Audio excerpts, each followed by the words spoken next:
Namaskar everyone, and I would like to thank first of all the Consulate General of India, and I would like to thank the Consulate for organizing this event and many other events that the Consulate is organizing.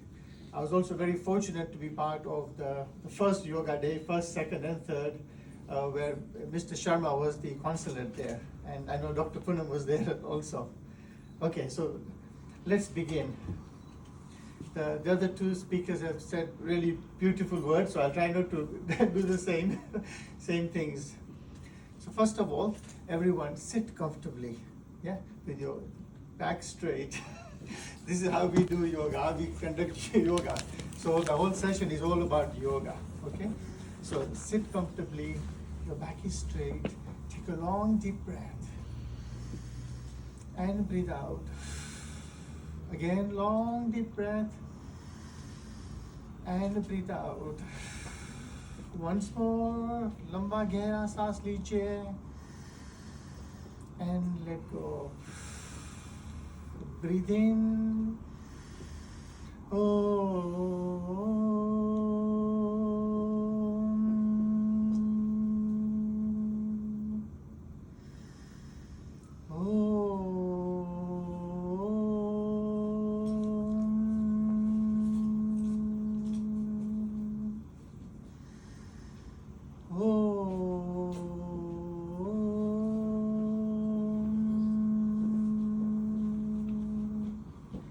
One more deep breath and breathe out.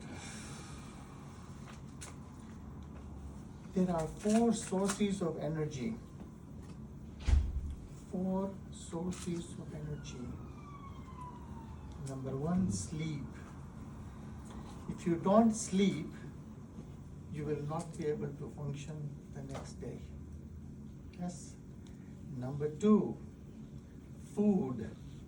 Yeah, and Dr. Poonam mentioned that, the diet, food.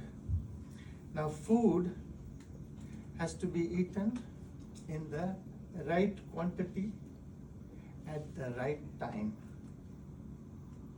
Not eating too late in the evening. Your main meal should be between 12 and 2 because the Agni, the fire of digestion, is at the highest. But what do? We have a sandwich and have a big meal at night. Yes, a long topic on diet and food. So sleep and food. Number 3, the energy. Most neglected, but everybody does it. And that is the breath. The first act of life.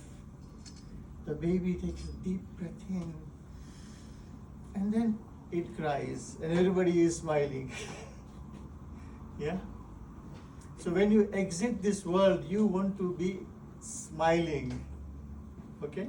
And the 4th source of energy is meditation or dhyana. Being able to sit still in equanimity, no remote control, no iPhone, no newspaper, no nothing. Sitting in equanimity, in steadiness, in stillness. And in that, you will discover Shiva Tattva.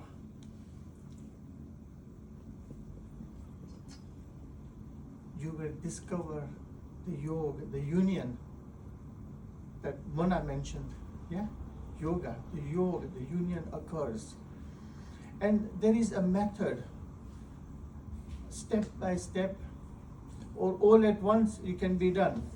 So Patanjali, it's a book here, Patanjali, by my guru Sri Ravi Shankar. It's fantastic. The more I read it, the more I need to go back and read again. Yeah? So Patanjali speaks about the 8 limbs of yoga, Ashtanga yoga. Yeah? So number 1, so we have only a few minutes, so I'll just summarize. Number 1, Patanjali speaks about the yamas. So the yamas are social ethics.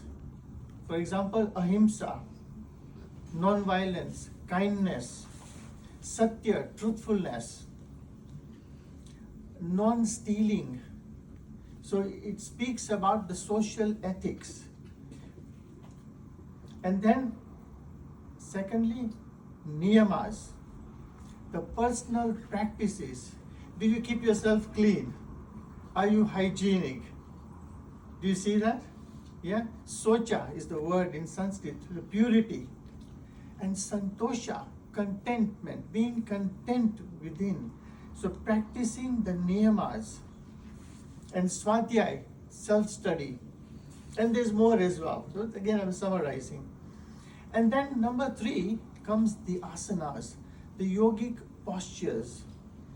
Now, did you know the asanas, every single baby on the planet has done asanas? Do you agree with me? Whether it's an African baby, whether it's a Chinese baby, English, Indian, it doesn't matter. The origin of yoga comes back to the baby. A baby crawling and suddenly it looks up. Bhujangasana has happened straight away. Yeah, it comes on its back. Also, it brings its feet up like that. Yoga is happening. Just watch a baby, you will see all the different asanas and postures. So, third is mentioned as asanas by Maharishi Patanjali. And then, pranayama. Pranayama. Prana means the life force. Yama means to house. Pranayama. House the prana within the body. Yeah? So, we take in oxygen, but wrapped up in the oxygen is prana is there also. In fact, prana is present in vegetables, fresh vegetables, by the ocean, by the beach. People love going to the beach because it's high prana is there by the sea.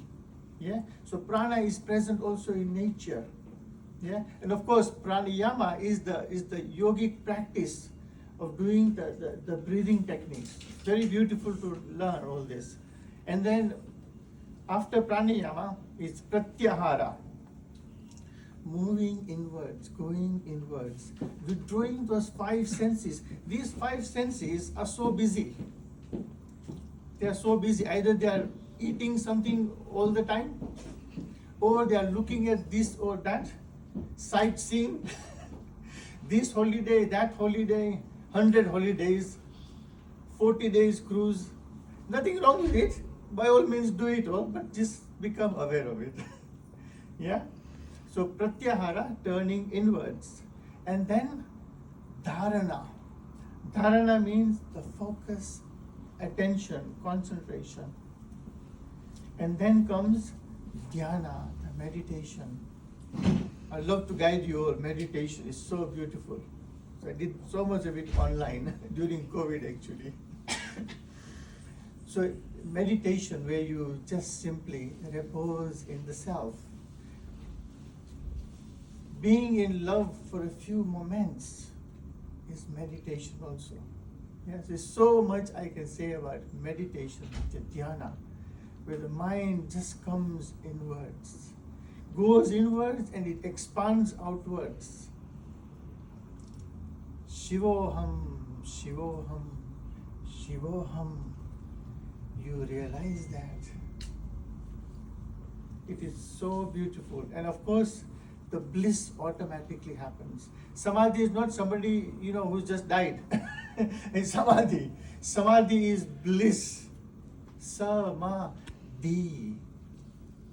It is pure bliss. It is absolutely, I cannot describe to you what it is like. It's beyond description. Yeah? So these are the 8 limbs. And they are not as if you do one after the other. It's a misconception. All together, just like the legs on a table.